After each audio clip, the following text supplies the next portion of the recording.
Hey guys, make sure you stand till the end. One common mistake people make when replacing fuses relays that can cost you thousands of dollars in repairs. Stay with us, we'll explain what it is.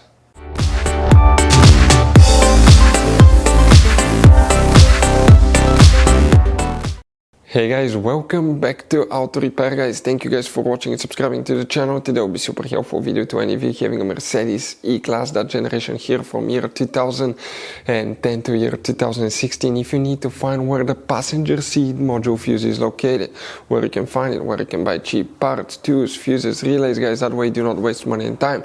Why it's always a good idea to test fuses and relays, all that will be covered absolutely free for your convenience. Make sure to stay until the end. So, before we start, let us tell you a little bit about us guys.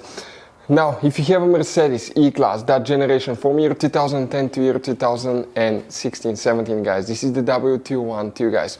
We're going to have a video for every single fuse relay on that car, why things do not work, why we're making this one, because we're trying to save you time and money guys. Let's say you're down the road in the middle of nowhere, your car does not start, you need to find where your engine starter fuse relay is located guys, where you can find fuel injection system fuses, fuel pump fuses. All you have to do, come to the channel, watch that video, 1-2 minutes, you're back on the road guys.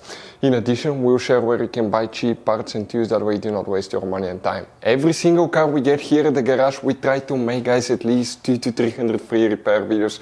We take them completely apart, we show you how to fix mechanical, electrical, engine work guys, body work, a little bit of everything. And we have more than 12,000 free repair videos on our channels that can save you thousands of dollars guys in free repair videos. Check it out if you need help with that. So let's go ahead and start on it now. So the passenger seat module fuse, where you can guys expect to find it, we will demonstrate on that generation Mercedes E-Class here. You guys have multiple fuse boxes in that Mercedes E-Class, and this is the pre-facelifted version, this is the facelifted version, but practically that's the same generation, so it should work for both.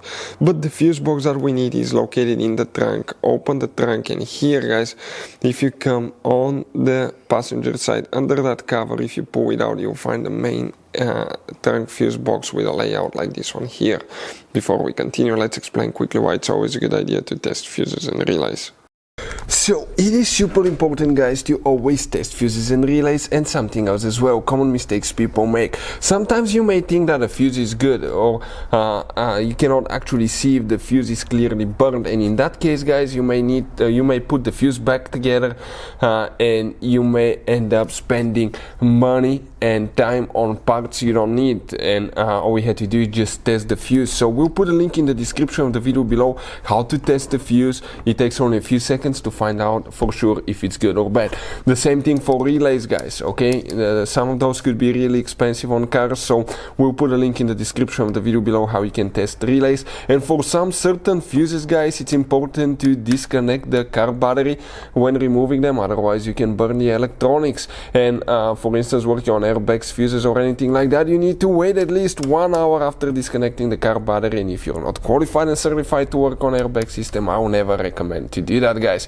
But when disconnecting the car battery guys, okay, common mistake people make, it's important to know which battery terminal you reconnect first. If you do it the wrong way, you can burn electronics modules. How we know about that? We burn before the traction control module on BMW that cost us $2,000 guys. So we'll put a link in the description of the video below which battery terminal to disconnect first. Check it out for your convenience. So guys, here now, for the passenger seat module, which fuse you need to check, it's only one fuse. Oh, by the way, if you need to buy any fuses, relays, parts, tools at a good price, quick shipping, that way do not waste money and time, we're going to put a link in the description of the video below. Check it out guys, that's where we get all our tools and supplies, and you can save a ton of money. If we come right here in that white section, that's where we'll be working. Let's zoom in so you can clearly see things. Next to every fuse you have a number, 59, 60, 61, 2, 3, 64. That fuse guys here, 64, that's for the passenger seat module. If you have any questions, don't hesitate to let us know. Thank you for watching, see you next time.